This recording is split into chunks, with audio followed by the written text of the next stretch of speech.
Going to call the February 24th Planning Commission joint session with the City Council in order. I guess for a roll call, what we normally do is just go around and say who's here, who you represent. You want me to? So, yes, please. Yeah. Kathy Foster, Planning Commission. Jennifer Harjahausen, City Council. David Cottle, Planning Commission. Debbie Hartzog, City Council. Stephanie Hunziker, Planning Commission. Riley Reed, with the council. Yeah, I'm like, who am I? You're awesome. Yeah. Who am I and why am I here? Damon Cuttrock, Planning Commission. Sean Smith on the council.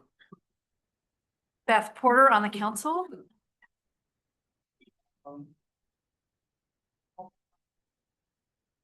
Regan Boley, City Manager. Selena Lyons, Community Development Director. Krista Bates, City Clerk. And then And who's online?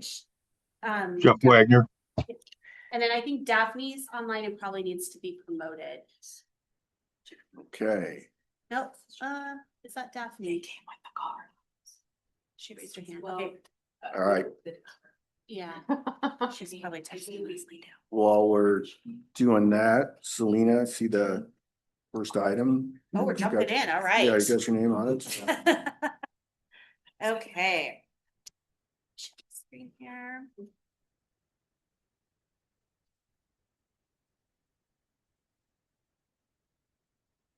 So the first item on our agenda tonight is just to go over the 2026 Planning Commission work plan. This is our standard standing meeting with the council and the Planning Commission that the council and the commission have every year. As you know, the planning team will come back whenever we need something from you. So I know we'll meet again, probably a couple more times as a joint commission. But generally this meeting is used to go over the work plan, to answer any questions that the council has of that work plan for the Planning Commission. And then just any general discussion. And then since we've moved to an hour and a half timeline, there is work ahead that the commission is going to be working on. So we're going to use the second half of this meeting tonight to talk about the next code mandate that they're working on, because that'll be the next one that will come to the council as well. So I'm just going to get started. I have a little presentation here, won't be much. I will point out that what you have in front of you, this big workbook spreadsheet, this has two parts to it. The first few pages is the Planning Commission's work plan. The last few pages is my department's work plan. So I like to let folks know this is the things that the Planning Commission is going to be working on those first few pages. The entire packet's really what my department's going to be working on, because anything that's Planning Commission is CD as well. And there may be some items on the Community Development Work Plan that move into the Planning Commission's work plan. Because if we get in and we start to do our gap analysis and we realize we have to do any code amendments that touch our zoning regulations, then that goes to the Planning Commission. So when we talk about code updates, the Planning Commission looks at anything development related, which in our code is really laid out in Title 18. And then there's a few smattering titles. Title 17, which is how we do our land use processes. We've got a little bit of stormwater and utilities in 13. So that's how we judge what comes out of my department and goes directly to the council versus my department, Planning Commission, Council. Does that make sense? Okay. So just today's joint session, as always, our action items are to go over the plan with you, and then just to get some general agreement on this. Obviously, the council can add to the list if there's anything that comes up. And then I like to just kind of share this little diagram here. The Planning Commission works based on the strategic plan, the comprehensive plan, and then anything that comes out of the departments. And I think that's really important to note, because when we're talking about the strategic plan, particularly, that's kind of like our North Star, we're all kind of steering in that direction. So when the commission has work plan items, we want to make sure that they fall under those goals. I will say that the Planning Commission has not really had a lot of opportunity in the last few years to kind of assess the needs of the city, as far as like, hey, we should look at the whatever animal code or the tree code, or things like that, because we've been in mandates, right? And Commissioner Boston likes to call it the Compliance Commission. I think I've shared that with the council before. That's what the state wants. And so we kind of jest about it, but it's a true driver of our work plan with the commission. And so and then obviously if the council is very generous and every year gives us about $100,000 of legislative mandate funding that then allows my team, which is me and Daphne in long range, to go hire consultants to help with that. We generally use Burke. Or funding to do unfunded legislation. Exactly. Thank you, Regan. That's a better way of saying it. And I will say that we've been pretty successful in getting some grants. If the state gives a grant, we've gotten that grant. But it's never enough, as you know, to get that far. So, and then obviously that all comes back to the council and becomes kind of policy once we adopt those code provisions. Do I not have, sorry, in my brain it was, let's see here. Here's my little thing. Thank you, Krista. So want to celebrate a few successes. And I know we talked a little bit about this at the council summit, but the planning commission, this list doesn't look that long as we maybe had in past years, but these were big items. If you remember how thick our packets were when we came to the council. So we completed the housing mandates that were due. We did a bunch of other policy and code amendments. Some of these were tied to mandates. Some of these were things that just needed to be updated because we had strategic priorities around them, or they were desires to move other policy decisions forward. And then in 2025, we spent a lot of time on climate. That was a state mandate out of HB 1181. And so the commission did a lot of work on that. Out of that, the mandate was that we had to draft a climate resiliency and greenhouse gas comp plan element. So we got that through the draft form. We did get a grant for this work. And so we had to do some other requirements. A tree assessment was something that came out of our comp plan that we needed to do for climate, a non-motorized plan, which was also a strategic priority of the council. We were able to get that drafted. And then we did a downtown heat island streetscape mitigation, which is actually what we call our downtown beautification plan.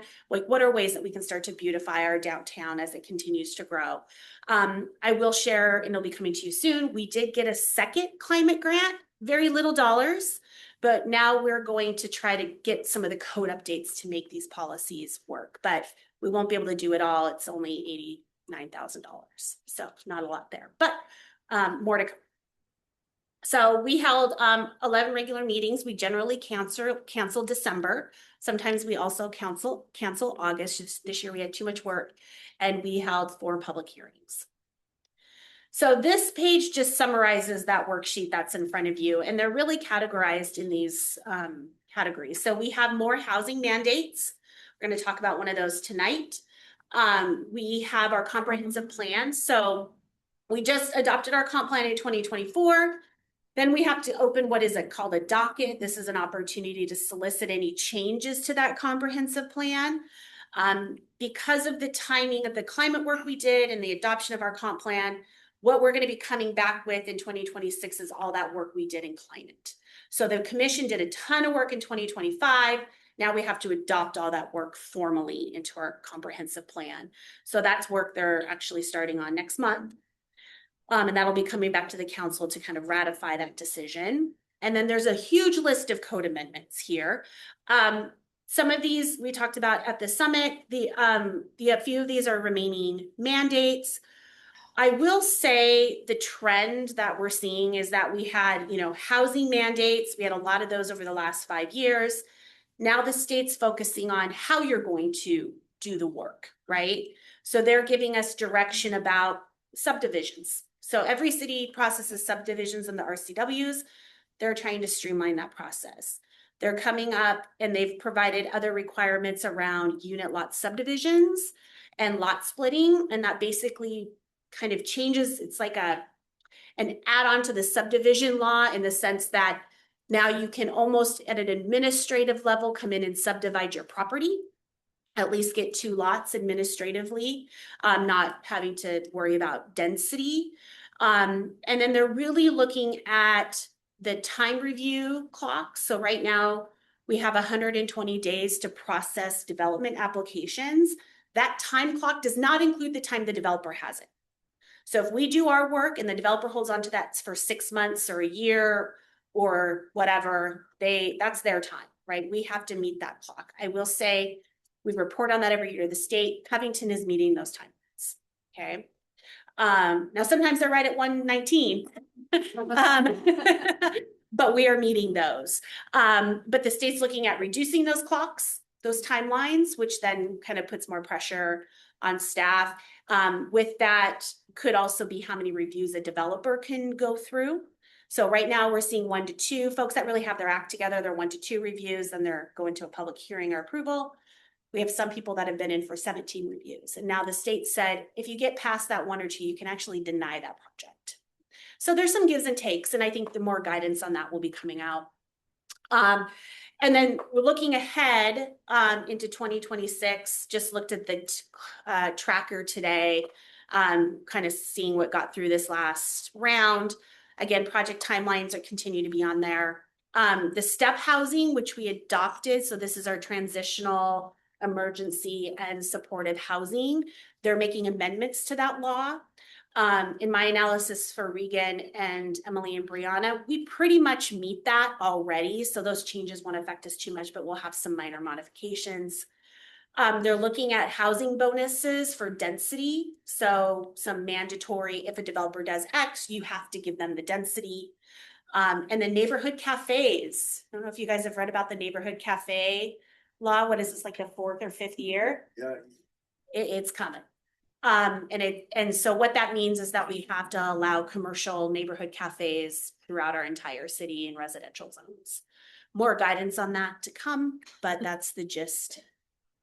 Yeah, like a coffee shop. Yeah, like a coffee shop. Mhm. Like you can open a coffee shop in your garage. Potentially, Okay. yeah. Yeah, There'll be guidance on this. The law itself is, I think, only like, Look at my size. the law itself Twist on my is phone. only maybe 4 pages, so I know there's gonna be a lot of commerce guidance on it, so. But this is something as a planner, we've been watching for many years, and it finally just launched itself forward, so. Question Yeah. about consolidated permit time, Mhm. basically.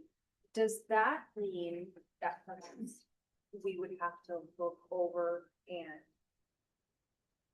consolidate / reduce the red tape on certain things that will we be to be able to meet, you know, The timelines, yeah. So that's a great question. Because we're small as a city and the way that we're structurally set up, we already do consolidated review. So what this means is that a developer comes in and they've got a project. They have the underlying subdivision. I want to divide my land. Let's say they've got a critical area on site. Let's say they're removing trees. These all require separate permits, all 3 of these. And so they start to layer, you know, like a pizza, right? Like just different layers for this one action, it's one ability to develop a property. In some jurisdictions, you would just go to planning for this, engineering for this, environmental for this, and you would get all those separate permits. And what the state says is that you don't get to do that. You have to review all those permits at the same time concurrently, meaning you're issuing the one decision. Now, we already do that. It's an optional process for us. It's already in our code as optional. All developers take that option. Because it's a benefit to them. Because if one has a very, let's say like our tree code, if they don't want to meet a tree code, there's certain decisions that are made at my level or a hearing examiner's level. And so if their underlying land use is my level or a hearing examiner's level, they're not want to go to have a public hearing twice. Yeah. They want to have one public hearing on all of the topics. And so, so we already do that. So it doesn't necessarily remove the red tape, but I think what it does is it'll force alignment in review. Yeah, and not review it. Oh, sorry. Oh, I don't. Yeah. And yeah, not necessarily remove, Yeah. but not all of it, Yeah. but again, maybe revisit and. Mhm. Well, and think of ways that make that to step through that easier. Yes. So just to be clear, like if there had these 3 different elements that you were looking at collectively and holistically, if one of those elements, do you have to approve all of them? Or can you say, well, this is okay, that one, that, nah, Yeah, that's a great question. So the way that it works now is that you have to take the approval level of the highest leveled permit. So for example, a subdivision, 9 lots or more, is a hearing examiner, okay? A tree removal permit is my level director. A critical area permit is my level director. Unless they ask for a variance, then it's a hearing examiner level. So if they combined all of that, you take the highest level. So they're all going to the hearing examiner. So the hearing examiner makes the decision actually on all 3 permits. So staff makes a recommendation. So what we could say is, hearing examiner, we approve the subdivision on its surface. We recommend denial of a tree permit, and we recommend approval of the critical areas. We could do that, and then it would be up to the hearing examiner to make that decision based on the case presented to them. So what I'm hearing you say is we could have whatever codes we want, but the reality is, again, we set the codes, we do what we need to do, we do what our residents want, and somebody outside of our city can make a decision that impacts our residents negatively. No, Potentially, I'm not saying you, that. I'm not but saying the- that. The hearing examiner is an impartial body. It's like a judge. Right. And they make their decision on the preponderance of evidence. That's the state law, preponderance of evidence. Meaning that if that developer comes in and they meet all the criteria of the code, they're going to be approved. Okay. Subjective opinions are not preponderance of evidence. Right. Okay. Right, but we're talking about our code, and you're saying like, we would recommend that, or we wouldn't recommend. Well, if this. a All developer codes wasn't come up, meeting the code, then I would recommend denial and then they wouldn't take that recommendation. into account, right? But the developer is always responsible for proving that their project meets the code. So we might Okay. indicate it doesn't, the Mhm. developer's gonna argue it does. Yeah. And so the hearing examiner has to decide based on the preponderance of the evidence, which argument Which is argument. But correct. they're using our code. as Yes, the basis. always, Yeah. always. Something else. No, always our code and state law, right? If our code is silent. So, and this is a really great conversation because as these things are changing very quickly,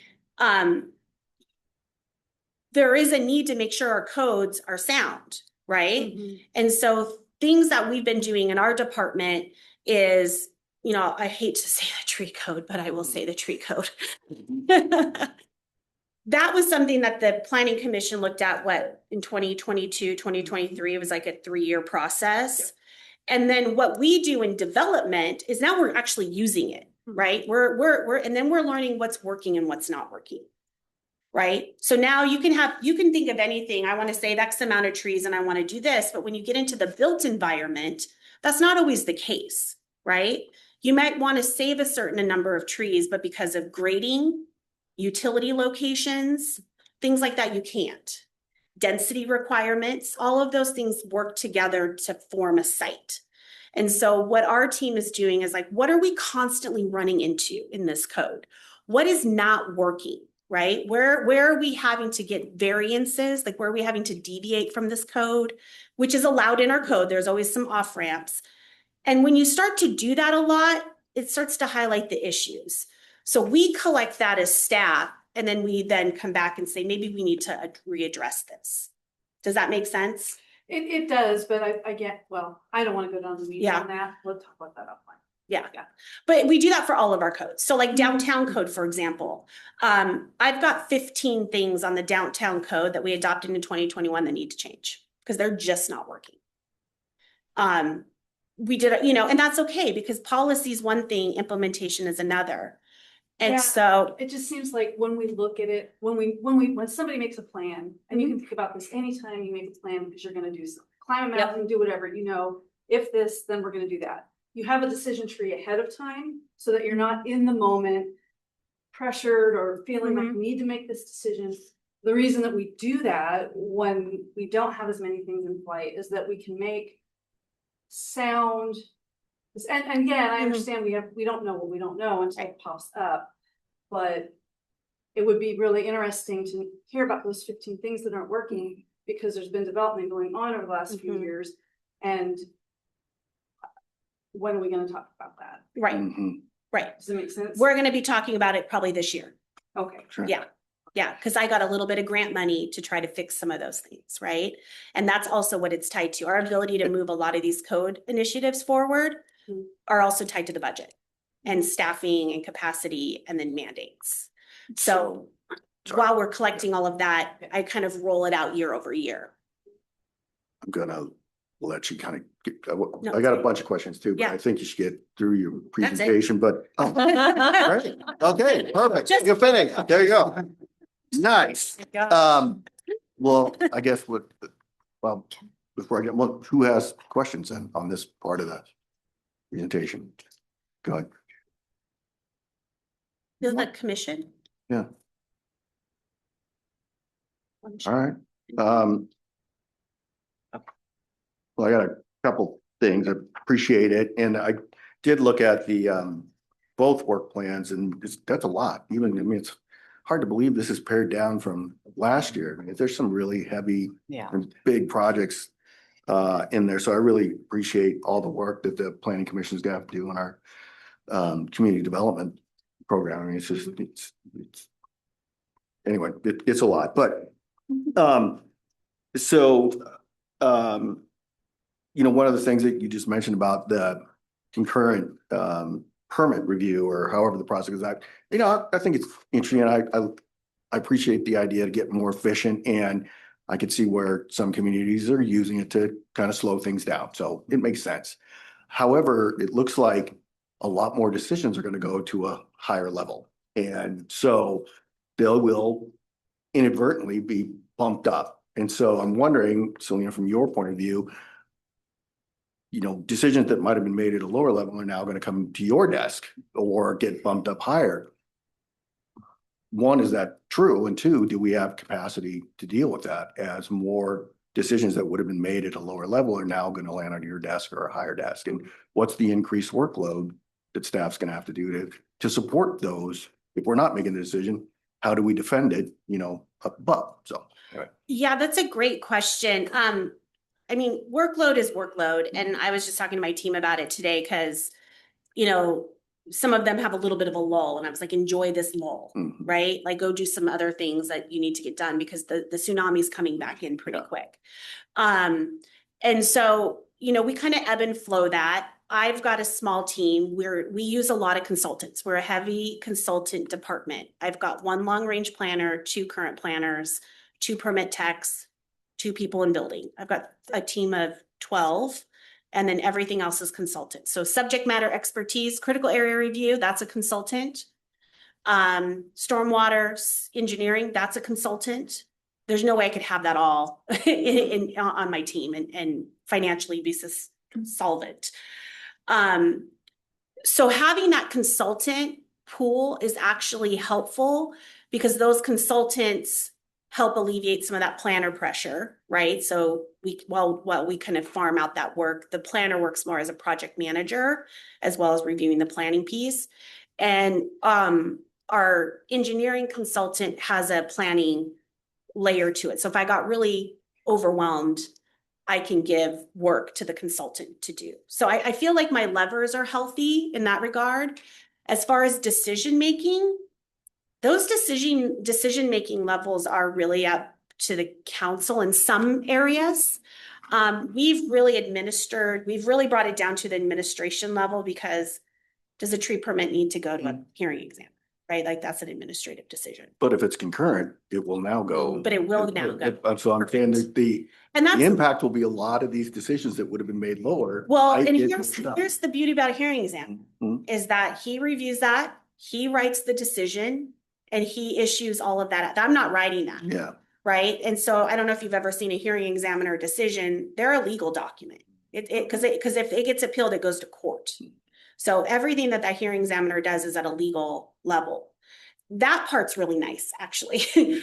Because if I was making decisions on something like a 28, 40, 50 unit subdivision, that would take me days to do.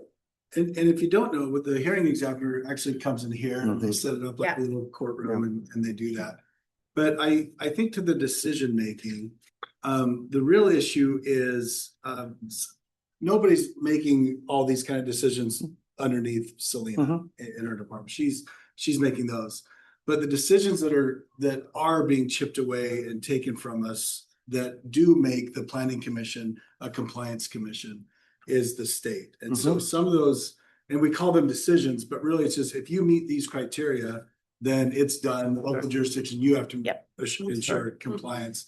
So it may not increase work, but it will change Will the change. work that this commission and some in Selena's department do. Yeah, One thing I'd say is that you have the competence and the experience for the raising it to a higher level to more quickly, effectively resolve the issues and make sure it's a good plan going forward. Yeah. I think that we've achieved that with the way you kind of set up the process for the planning.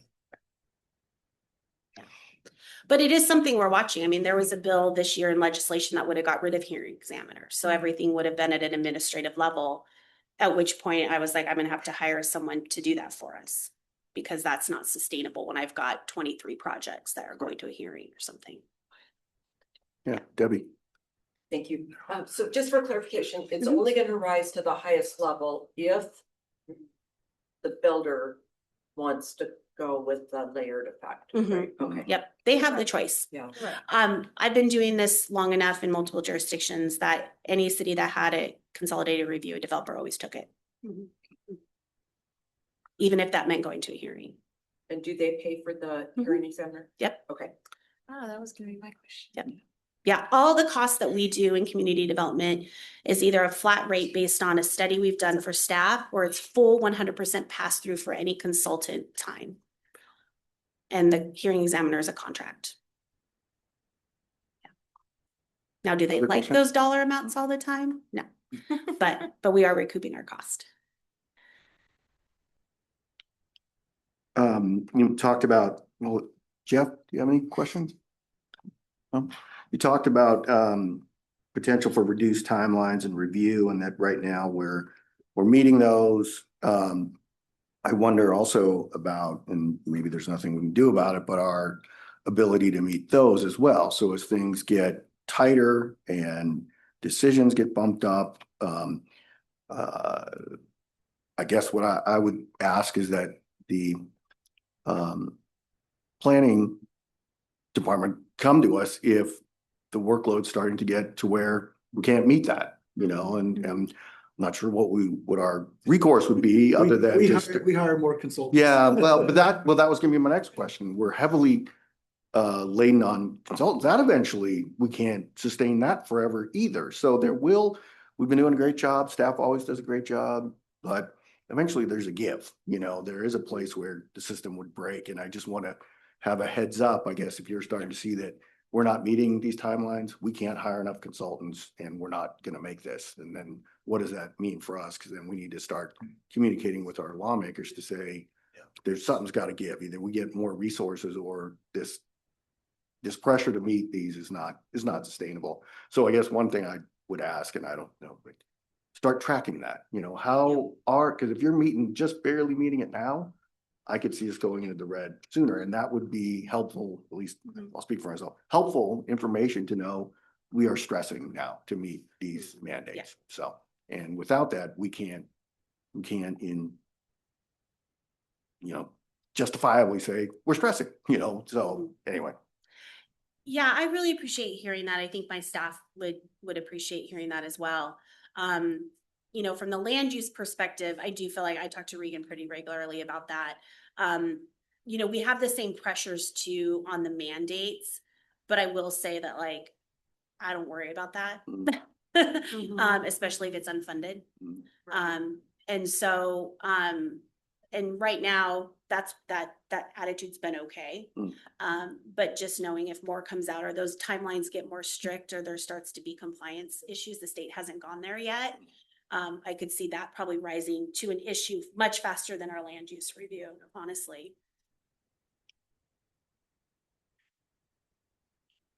Yeah. Would there ever be an opportunity if things did get to that point where I think I know the answer to this, but hey, we need to take a time out because we need to get our house in order because of all of the things coming down the pipeline, call it a moratorium, call it a whatever. Mhm. But if there's already projects in flight, obviously you can't stop helping to serve the developers, but is that? Do you think that probably would not apply with people that make the laws of the state, just because, I mean. For the city to If put. you're not moratorium gonna, on not development. funded and there's no resources to do it, something has to stop until everything kind of gets. That was what I was screaming this year. Yeah, I mean, this is what, for the last 4 legislative sessions, every city, almost every city, Spokane, Seattle are the exceptions really, have been pushing back against the legislature because, and I sent this email out to the council maybe a couple weeks ago, they just keep chipping away at our land use authority. And so I'll say that that point break that you guys are talking about that we get to before we're like, what are we gonna do? We've reached that several times and keep going beyond it. Right. We've brought on maybe an additional planner, some FTEs, and then consultants, and that's how we're meeting, Yeah. right? Yeah. So that's not new. We Right. keep hitting Yeah. those every No, couple I of know. years. Yeah.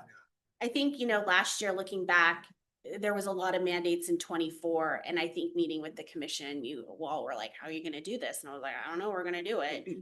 And then I remember at least telling Regan, like, remember when the council asked how we were gonna do this? I was like, I'm in it. Like, right now I'm in it. Like, this is bananas. But I have an incredible staff. I have incredible consultants on staff too that are like, I mean, we use Burke for long range and they're tied in all levels. And so very fortunate that those contracts are supported. I know they probably cost a little bit more, but that We can front, scale though, real easy. yeah, scaling is, thank you, Regan. Yeah, like, and even if you're paying a little bit more up front, I'm getting like such great quality in the back end that I'm not. And that's always stressed about covered it. by the developers too, we pass that on. Yes. to the- Mhm. Yeah. Yeah.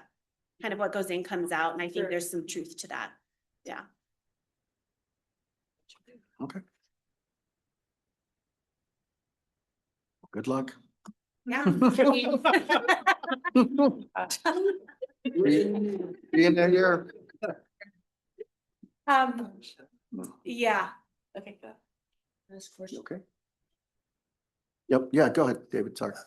Curious, what are the initiatives that are listed here that you believe you'd have heartburn as we're going forward, or you would have some advice for us to go forward from the planning commission? I mean, some of these elements are pretty heady items and require some, like parking requirements or the beds.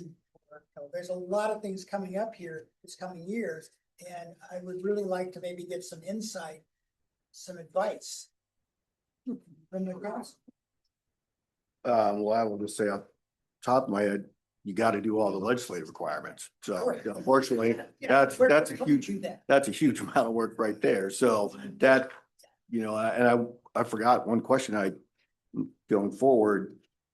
Is the percentage of the legislative requirements of our work, is that changing and going up? And I'd be interested tracking that going forward too.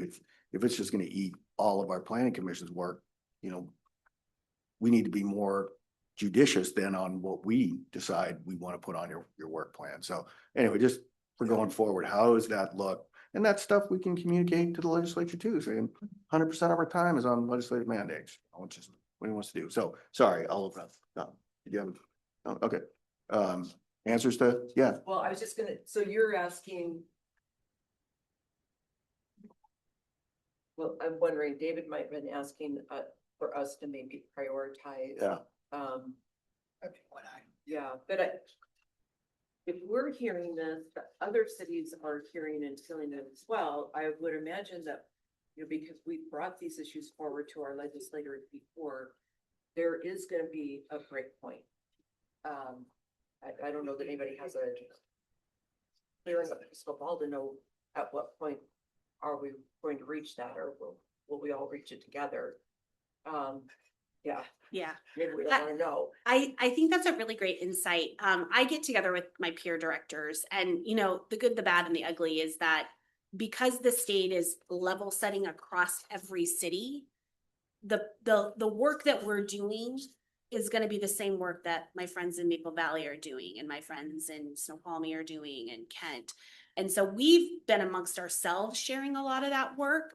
So, so that, you know, if you're going from Kent to Covington to Maple Valley, probably pretty similar code, right? Because the state has level set where our discretion actually lies, which a lot of time is zero, right?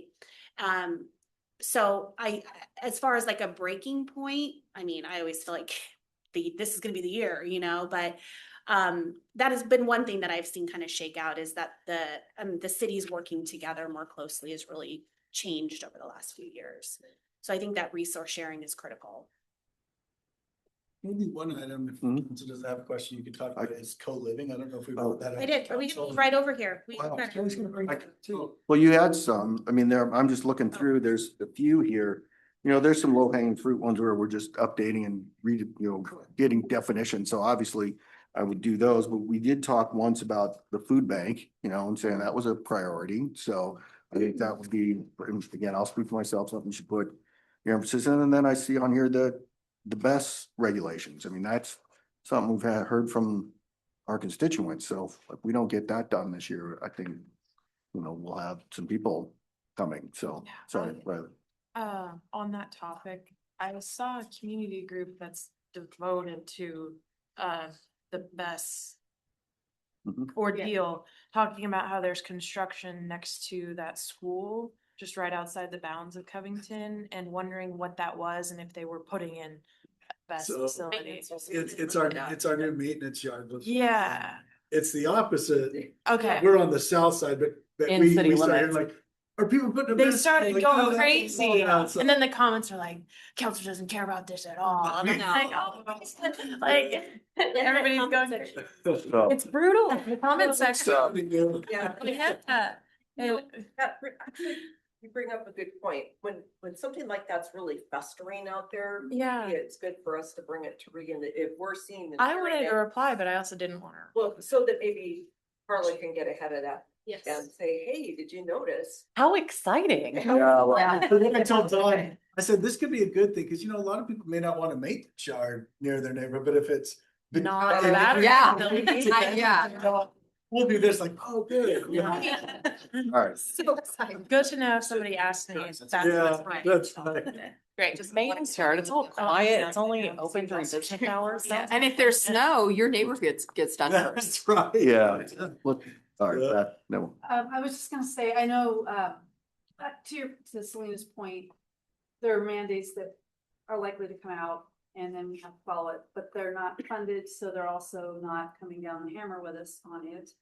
And I would, Hmm. I mean, this is my opinion, I'm gonna say my personal opinion, but what I've heard from residents is that parking can be a pain in the neck, right? Not just parking enforcement in our current neighborhoods, but we're talking about parking spaces that are required or not required by new development, particularly in the downtown core. And as we know, we don't really have a very good transit system that comes out here. So people have to have vehicles. I mean, they could do, you know, bikes, and they're just multimodal if you're going around town. But most people have to work out of town, and so they're gonna get in the car and do their thing, and there might be family members living in the house or whatnot. So if there's a way to stave off, like we did with Bets, right? Or, well, some of the House bills a few years ago, where we did do like a 6-month moratorium until we got it figured out. So if we can stave it off a bit, it might help some of the current development. So this is Just something that's- commercial and residential, both? Well, a lot of them are Issues, yeah, residential Residential. within a half-mile radius. within a half-mile radius of transit Oh, stop, yeah. which is Multifamily. the stops we have in the city. So anyway, I don't know if there's an opportunity to do like that. We did what with some of the other middle housing until we got clarification or. And I, you know, last year, yeah, this is great. I mean, last year you know, they put these deadlines in, and I think I worked with Brianna and Emily and Regan to say, and commerce guidance, right? So it'll be one thing to have a deadline in a bill that something happens, but if they write in that commerce also has to have the guidance, Okay. that's what staved us off on those last examples. because we were able to add that language, we were able to make that amendment. Oh. So it's something that we try every year when we see a deadline of like, and commerce guidance, because then we know commerce is gonna have it for a bit. And they Right. never meet the. And they never meet the So- deadline. And then once that guidance is to us, then that clock generally starts. Cause a lot of the times they'll say within 12 months or 18 months or 2 years of. And so that then actually gives us some buffer time, but we're not always successful in getting that language in there. It's very simple language, but it goes a long way. Oh, it sure does, especially when, like, as to your point, the amount of buildable land is dwindling, so if permits can go in under the old law, then we can kind of have a little more play. All right. Okay. So any other questions? Would you like Selena to talk about the Co-living? co-living? Yeah, We're gonna go through this that's the next one, yeah. as well. That's a hoot. And the planning commission did hear this session, was that last month? Yep. Man, time is going. Daphne is gonna do the first few slides, and then I'll take it from there.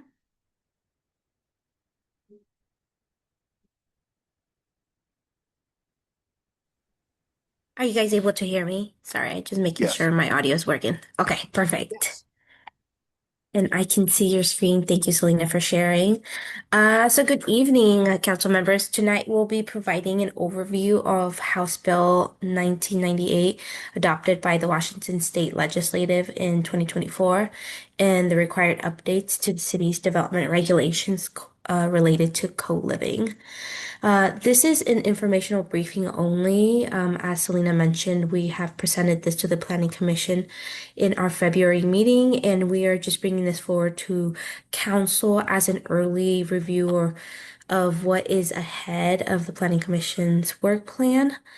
The purpose of tonight's meeting is to explain what co-living is, what the state now requires cities to allow, why Covington must update its municipal code to comply, and then key findings from a gap analysis that Burke Consultant did as efforts for this work. Next slide. So diving into what is co-living. Co-living is a residential housing type consistent of individual rented sleeping units with shared kitchen facilities. Bathrooms may be shared or private. The key distinction is that a sleeping unit is not the same as a dwelling unit. Most housing in Covington today consists of traditional dwelling units, single-family homes, townhomes, and apartments. Co-living is typically a smaller scale housing format and sometimes referred to as single room occupancy or SRO, boarding and rooming houses, or dormitory style housing. This housing type is generally intended to provide smaller, lower cost housing options for single adults, workforce residents, seniors, or others seeking more affordable arrangements. And you can see a little two examples of some co-housing living in front of you. Next slide. So why are we talking about this and how did we get to this point? A little background, in 2024, the state legislative passed House Bill 1998, or the co-housing law. The state law establishes several mandatory requirements.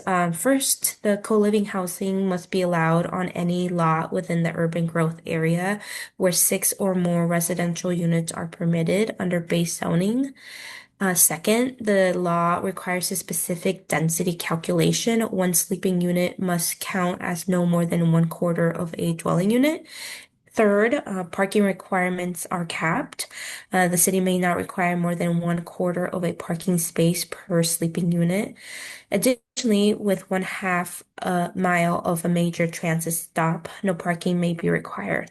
And then finally, no co-living housing must be regulated equal to or less restrictive than multifamily housing in the same zone. So these requirements are not optional, but must be reflected in our municipal code. Next slide. So why our code needs updates are needed. Covington's current code does not explicitly address co-living housing.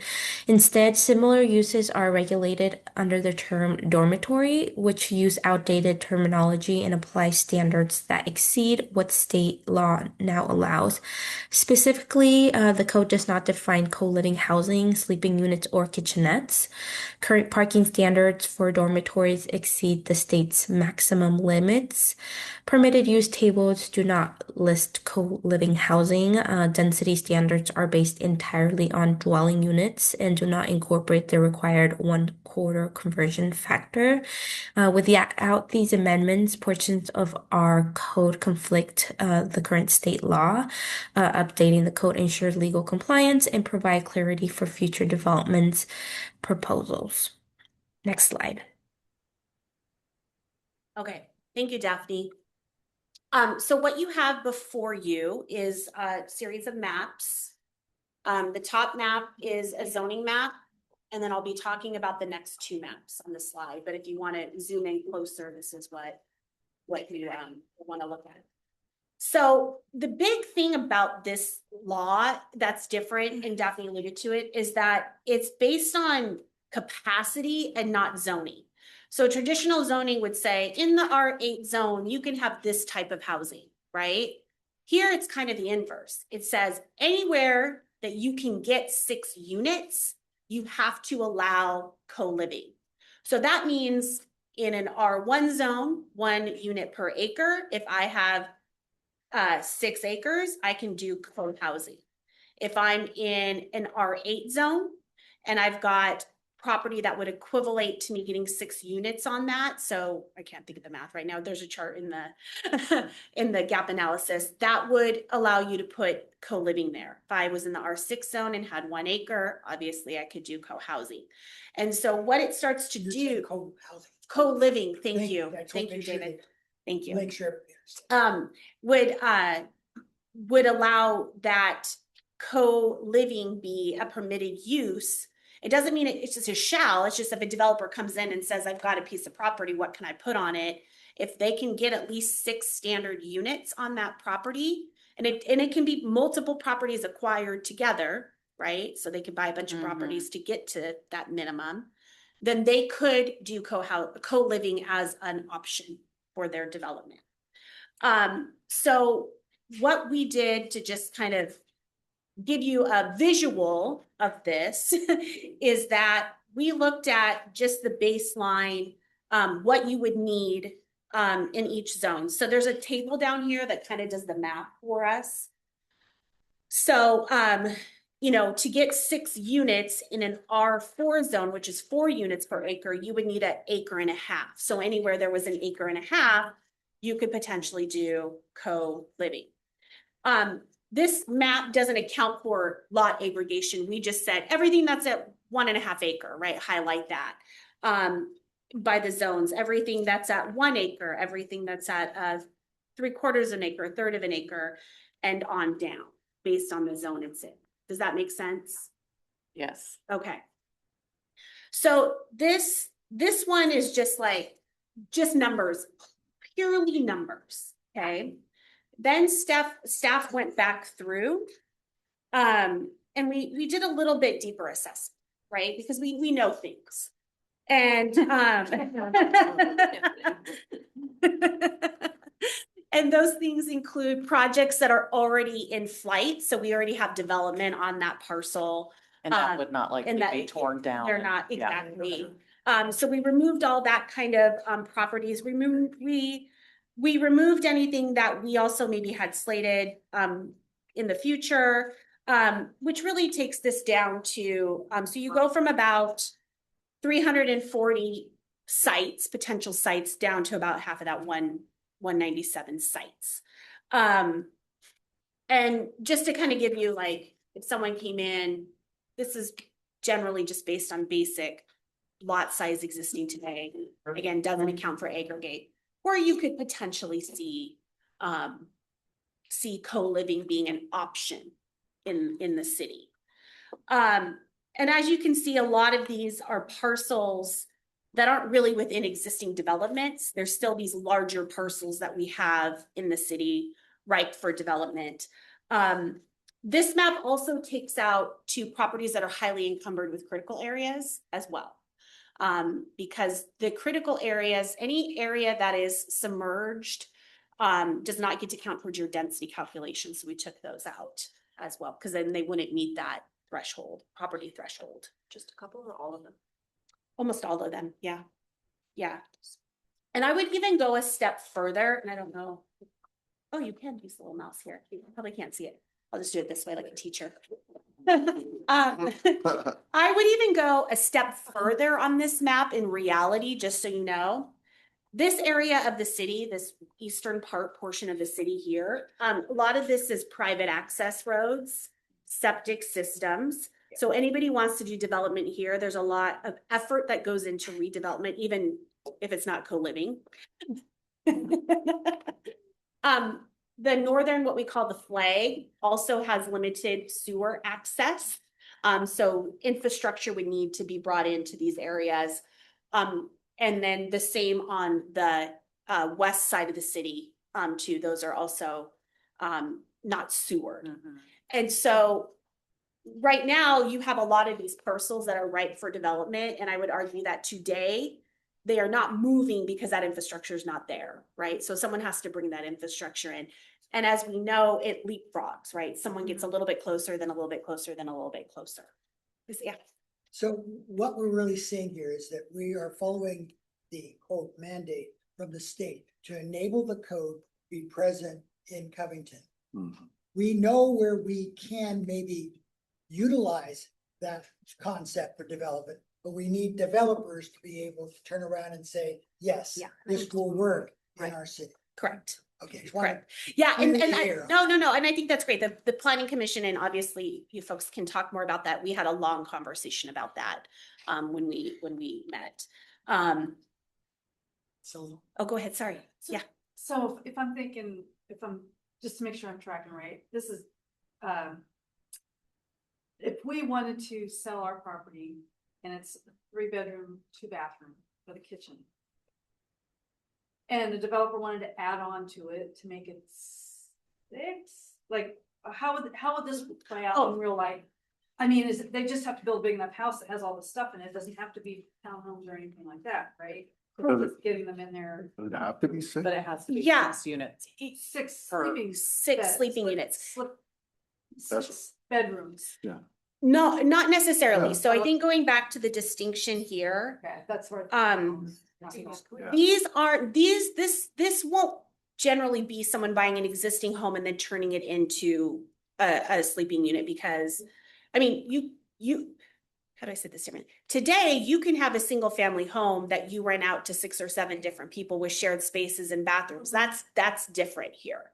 This is an actual facility. So it's like an apartment building or a condo. Okay. And they are micro units. I'm sure you've heard of the apartments, things like that, where there's designated spaces for shared either kitchenette or bathroom. These can be purchased as individual units as well with those shared spaces. Where you generally see these is brand new facilities, right? So some of these are already existing in Seattle around the light rail stations, right? Because of, again, the discussions that we had at the planning commission level around just the feasibility.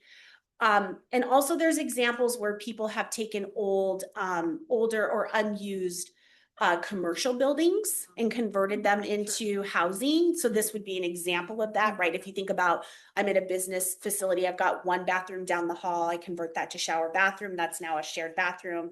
I can then convert the floor to bed to sleeping units, right? That's, we've seen that happen as well in Seattle. And I think Tacoma might have one of those. And then there was another example that we shared with the commission about a church, actually an old church that was converted, or religious facility. I need to start using religious facility. Doesn't Brooklyn have something like this where it's like multiple floors with one floor somewhere in between that was like the communal Shared together, Yeah. shared space with the kitchen for all. But it's generally, in my experience, it's pretty large. Okay, yeah. consider a dorm. Right, why is dormitory considered outdated? Yeah. Because it is in my brain, the definition of a Well, dorm. and it does describe it really well. Branded it. Correct. Yeah, I mean, we isn't that a branded it. dormitory? It's like, by Functionally, yes, Yeah. yes, State. but the state. it's is just now not a calling it- cool, co-living is way cooler. Yeah. Right. Yeah. I don't think any part of it. Yeah, hashtag co-living. Oh, Yeah. gosh. Oh, go ahead. So Debbie. state's not mandating us to do this in the commercial zone. Are they saying it Yes. Any- place Any, or- anywhere, even these Yeah. R4s, if you get 6 of them. Anywhere. Anywhere One and a half acres, yeah. Anywhere where the maths to 6 units. So right here in these neighborhoods, like right there. Well, that's. But you won't have a lot of Right, but I'm talking parking. About in our Yeah. commercial, like. Yes. Yeah, and it These doesn't spot, require, yeah. it requires a fourth of parking spot per person. Quarter spot. Yeah. Which is really nice. Mhm. For a very small cars. Right, Or yeah. electric Yeah. scooters or bikes. Well, Lots is now. That's what I'm. They could be. Yeah, that's- They yeah, could be. That's scary, It could be. yeah. I may, Don't give them any. sorry, any other quick, I may follow up with you, so I'm still not totally understanding what, no, I'm just, I Yeah. think it's, I don't want to waste everyone's time, but, one of the things that kind of struck me here is just the example saying that if there's, a zone allows for a density of 18 dwelling units, that's a house, right? Is that what we're talking about? You know, what's a definition? Yeah, a dwelling unit would be like, think about your subdivision, Yeah. right? So they come in and can I get 18 lots On on that acre, or what's the? land? Yeah, what's- so. It just depends on the size. So it does depend on the size. Yeah. So if I'm in the R4 zone and I want to do co-living, in order for me to get 6 for the so in an R4 zoning is based on 1 unit per acre. So in an R4 zone, you get 4 units per acre, R6, 6 units per acre, R8, 8 units per acre. I'm gonna, Does that make sense? no, but. It doesn't? Okay. No, I'm just not envisioning it, but basically what it also says then is if you can get 18 units per acre, co-living, housing development on a 1 acre site must be permitted to build up to 72 Yes. sleeping units. Yes, So that's, yes. that 18 dwelling, you know, so is that, State they have to have four. 4 different sleeping units? Could they have more? Whatever that math comes out to, because it's a quarter of a dwelling Yeah. unit. So everything's gonna be multiplied by But- 4, But that's basically. that's the number you have, but could you go, I can shove, you know, bunk beds in there or whatever, I'm just saying. No, So you have to have there's 4 of that. building codes around. Okay. it. When Yeah. So Yeah, there's 4. building codes. But then it also said, I was assuming, you know, these are co-living individuals, but it says 1 or more people can live in those Correct. rooms. So we don't really know. I mean, we're looking now, we went from a dwelling unit that was, We Conceivably don't have 2 many units, not how many people. yeah, there's 2 Yeah. point, it would be 2 point, you know, a dwelling unit, we were saying 2.5 people. Now we're gonna split that into 72 units that could have Yes. at least, it's gonna have at least 1 individual in there. Correct. And possibly more. So I'm not saying it's Yeah. good or bad. We just need to know that this could significantly balloon an area Mhm. beyond what people are Expecting. prepared for. And so, I mean, we need to be communicating that to communities that, hey, this is coming and there's the potential for this to be 7, and it's not, again, not good or bad, but 72 additional people living in this neighborhood. One, we want to make sure the infrastructure can support that because that's a huge now demand on water and electricity and sewer. But they're also not gonna have parking spaces for them. So it could be So they'll be parking on the 72 more street. cars, you know, that coming. So it just, that's the thing did I understand that correctly? That's Or am I correct. saying- Okay, That is correct. yeah, so, yeah, so anyways. And I get we're mandated to do it. We're gonna need to be communicating to the public because they're gonna be like, why did Covington do this? Yeah. I think these, I don't know, does anyone on the commission kind of want to talk about your thoughts about this? yeah, I think these co-living things can make sense in the right spot. Yeah, I You know, agree. Like, Universities. I Next to think would light be- rail yeah, makes yeah, complete yeah, I think yeah. if you had an area with a lot of contract workers, Yeah. you know, temporary workers, you know, stuff like that, they make a lot of sense. They don't make any sense in Covington with 1 bus. Yeah. And there's what's the percentage of people who live in Covington, work outside of Covington? I mean, not many people live and work in Covington, so, odds of it being built, I don't know, but I mean, I don't think you would want to buy one in Covington. Right, It the doesn't- problem- doesn't- Don't need to panic people yet. There's probably some things though that surprised me. Yeah, Yeah. but I don't think a developer would, I'm not a developer, but I just don't see them investing something like that here. Right.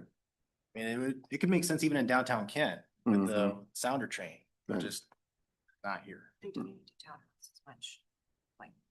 Sorry, are there other questions?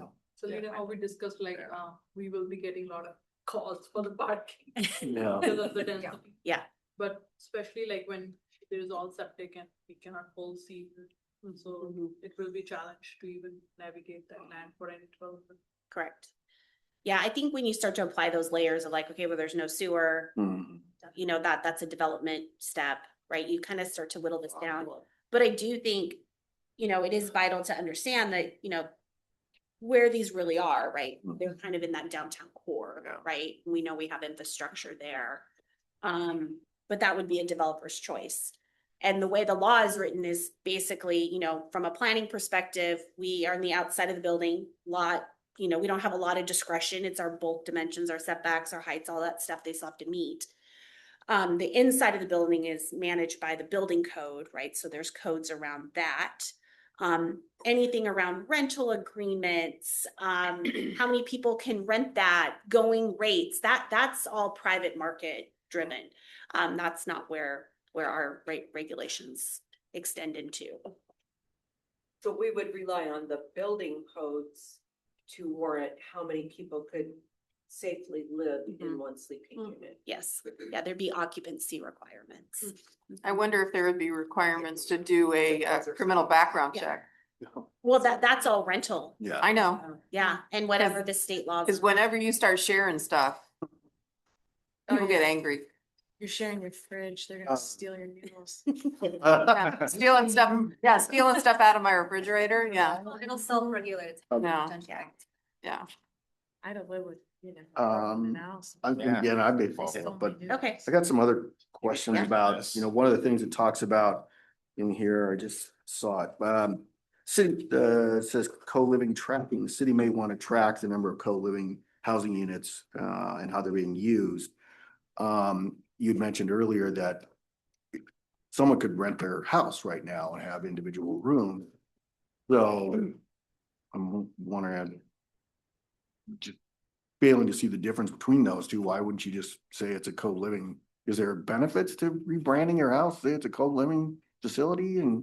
But And why, I'm not, I just. yeah, I get what you're saying. I don't have a really strong, like, here's a line in the sand so that it's clear, but renting your house out and having multiple sleeping units in your home, that's still a dwelling unit, right? So on our analysis, when I say from a code perspective, right? I say that's a single family dwelling unit, okay? When you have co-living, that's a specific land use that a developer comes and applies for. Just like I can say, that's a townhome because that's 3 units attached, or that's a multiplex because it's the design, it's the form. And the tool the state's putting, they're okay with single family residents being rented out. Yeah. It's another tool they're using to try to build affordable housing, to incentivize some developers to build affordable housing. I have a question that's not really related to this, but kind of.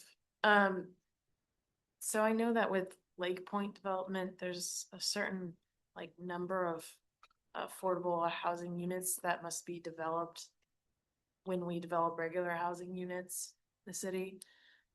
Who pays for that? Is that Covington has to pay to develop those, and what is our plan? So couple things. Lake Point is vested to the code that they had in place at the time they had their development agreement. Okay. There is no affordability requirement at Lake Point. Okay. Some cities during the middle housing discussion did adopt provisions that said, you know, 1 in every 10 units has to be affordable, right? At an 80 or 60%. Covington did not do that. When we did middle housing, we did not give a directive percentage of what should be affordable in every development in the city. Instead, what the commission did which, you know, came from staff's recommendation and Burke's recommendation, is that we have incentives in our code around density that include providing affordability. So if a developer wanted a higher density in their development, then they can use those incentives to get that. And one of those incentives is affordability. So we didn't mandate it. It's a menu of options a developer can choose to apply for. Got it. Yeah. But since Lake Point signed on and started all this, the rules have changed on that.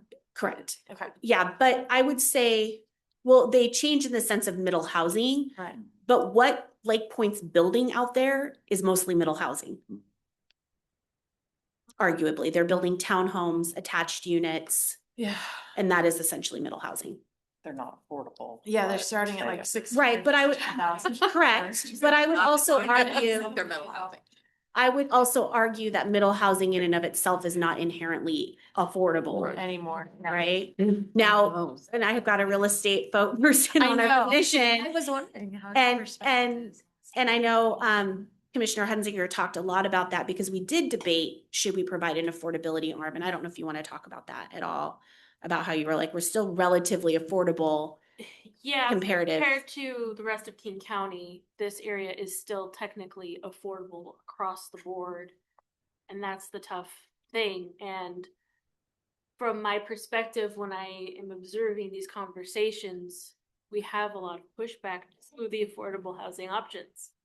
And it is a challenge because we want to make sure we're protecting our resources, but we also want to make sure we're protecting our community and allowing the growing generation to stay within our community and not have to move out of state or out of county or so on and so forth.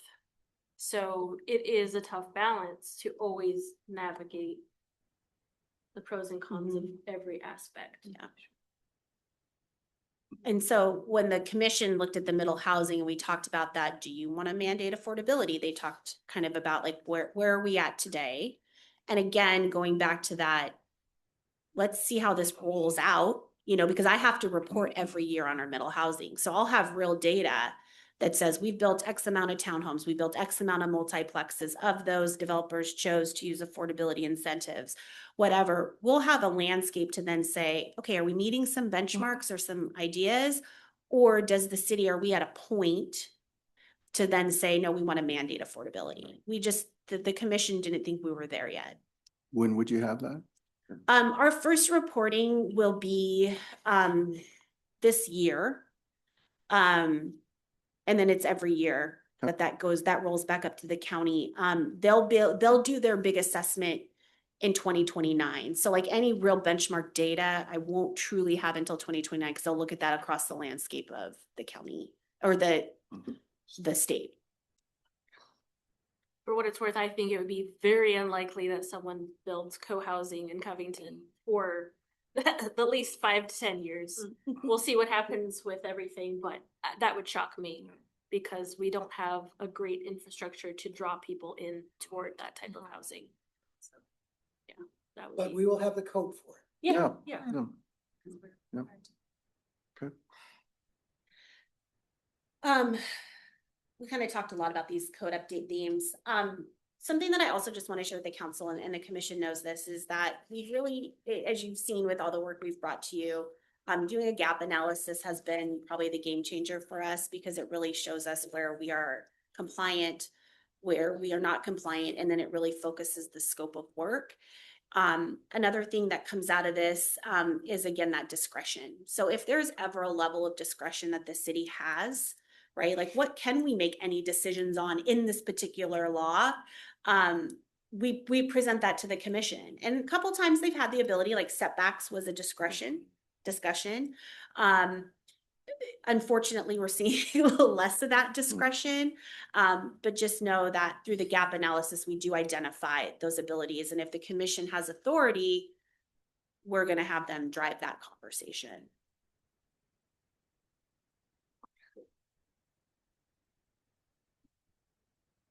I think that was it. So we didn't get to your requested we keep it. Well, and I took down a list of the items that you felt were. Art ones. Yes, Yeah. food Yeah. bank. Co-living, food bank. And they're all, those are all on mandates, here. Parking requirements, and, you know, you know, I'll take that. But if others have ideas. Minutes now. Yeah, good. Ideas, yeah. I appreciate what the planning staff has done with the consultants. I think that and with the commissions giving their perspective on these, I think we've been very effective in terms of providing the best approach to take for all of the initiatives that we're going. And some are very extensive, and I think they're gonna be very extensive going further with some of the new ones that we have listed here. But I think we can do it with your help. Yeah.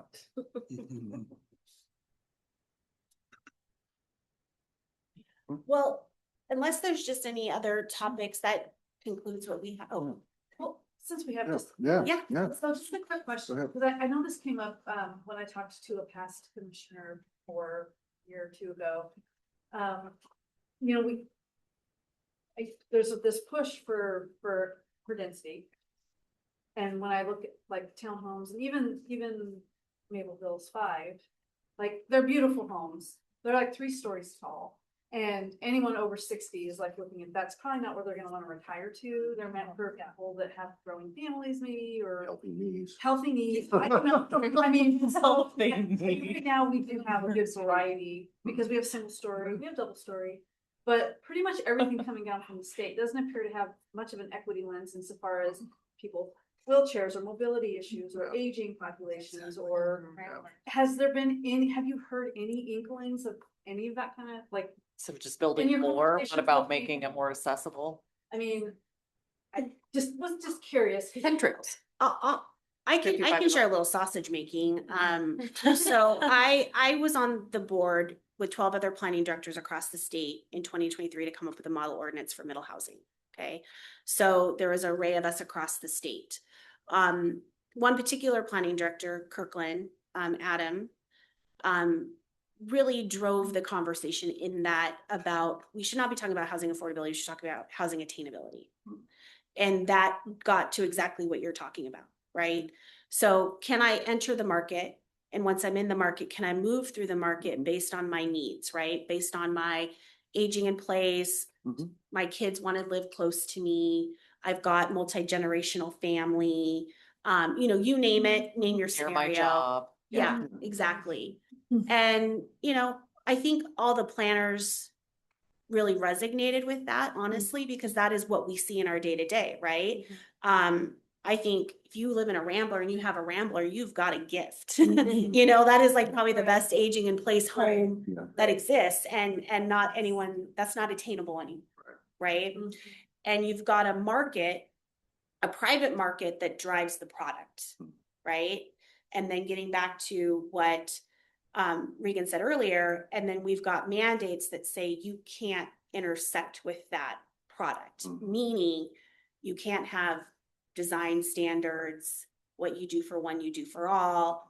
They really kind of monetize the city's ability to drive variety, right? So we're really reliant on the private market to drive that variety. And unfortunately, and I'm not saying affordability is not bad, we want people housed, right? Yeah. But I think it's the way that you think about it. And unfortunately, if there was a way that we could make that happen in our codes, or like talking to development communities and otherwise, I would love to see that, but we're just very stuck in some ways. Density, Cramelman. Density. Yeah. Yeah. That's such an easy solution. Yeah, it is a numbers game, and there's something to supply and demand and all of that, but yeah, I think the attainability is still an issue for those that are getting into the market and those who want to move through the market. But there's still a whole population of people that are not even near that. And I think that that's where a lot of this is also coming from, is that. I don't know, does that answer your question? For rentals, so then they're not really gonna get building equity. they're just, I mean, at least they're not on the street. Well, and again, like the co-living solution, that doesn't make sense in Covington. So Yeah. what about Covington for, like, what? What does that look Yeah. like for us? Yeah. What would actually What is help the our- solution that would work? Right, Yeah. exactly. Yeah. Alright, thanks. Yeah, I don't know if that answered your question. No, it did. I mean, Small I know that copies it's that out are there, but affordable. like, is it landing on the right ears Yeah, like with the impact? Yeah. Like, come I'll out, say on the state side, those conversations. right. I mean, we have It's a. it's all more housing and. Yeah. Trying to make. it Smaller affordable, lots. But on the other end, more expensive. So along those I'm so lines, glad. just kind of getting, I think it'd be great if we can start tracking this, the impact these mandates are having on our housing, and are they meeting what supposedly the goal of the legislation was, which is to make affordable housing. And if it's not, well, I'd just like to see that, so that we can, start communicating, saying, yeah, it's building more houses, but they're the ones we looked at, yeah, $1.3 million, There, I'm telling you, I could not afford Covington if I. there was So- a so supplement in I the CF. appreciate that going forward, some type of report on that. I'll just Sorry, add that that's sorry. part of that 2029 Yeah. reporting. Something really cool. I mean, this is my third comp plan. I've been around a while. Every comp plan has started out with the state of Washington has a housing crisis. You Yeah, can look at yeah. 2005, 2015, and 2024. Right. The preamble is exactly the same, Right. almost verbatim. And clearly, some would argue we weren't doing good planning in those Mhm. last 4 decades. Comp planning's been around, So that reporting is gonna be required in 2029. The cool thing that I've never seen is that Puget Sound Regional Council has, for the first time, conglomerated all of the data for all of the counties that they represent. Yes. So we are in early phases of a GIS mapping set where that kind of information that you're Great. asking for will start to be uploaded and scannable across the entire Puget Sound region. So they will able kind of to more accurately pinpoint the goal, right? It's Yeah, gonna is be a it work meeting in the goal? progress. Yeah. But I mean, I saw it last week and I was like, where has this been my entire life? Because it's really incredible. So I hope that first reporting line in 2029, we're gonna have some really clear outcomes. And then cities have a mandatory comp plan update reporting around the same time. So we could see a calibration Great. happen. Yeah. But who knows? Yeah, That's my crystal yeah. ball. But it'd be good to You heard have it here some, first. some objective data to say we're heading in the right direction or not. We're, density's going up, but so is cost. So anyway, sorry, Kathy. There was an article in a supplement of the Seattle Times, I'm gonna say within the last 6 months. And it was a guy who was building a house for his daughter. And it was all about being affordable. And he said, you walk into any new neighborhood and everything is upgrade, upgrade, upgrade, upgrade. Well, he did it the exact opposite. He got Formica for the kitchen and for the bathrooms. He didn't get quartz. He Right. didn't get tile. Granted. He didn't get a real wood floor. He got, a fake wood floor. And it knocked about 250,000 off the price of the house when you drilled it down to what used to be considered a starter home. It's, we moved, let's see, 40 years ago, we moved into Tall Timbers. My kids were just under 1 year old. They're now 41. And it was a starter home. Mhm. The kitchen was Formica. The bathrooms were Formica.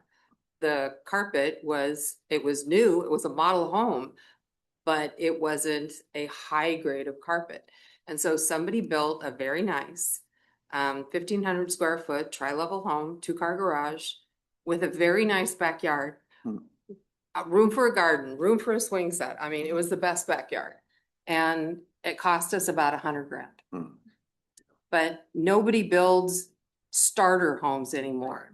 Yeah. Everybody builds, it's got the quartz or it's got marble, or they go for the best of the best because they say that's what people want. But yet there are people out there who don't want that. They want the home that they can afford and move into to build equity to get to Yeah. the next level. Right. So that's the other. I still got my Formica and my laminate. There you go. Totally fine. Yeah. Yeah. Jeff, did you have any questions? Sorry, I haven't, no, okay. Others? All right. Well, if there's no other questions, and you need anything else from us, or you good? No, just thank you for your Yeah, time. no, thank you. Really appreciate Any it. words? Planning Words about Commission, Parking. our community development workers, please pass along all of our thanks, to let them all the hard take work away they do. work And they put in. I guess if there's nothing else, we are adjourned.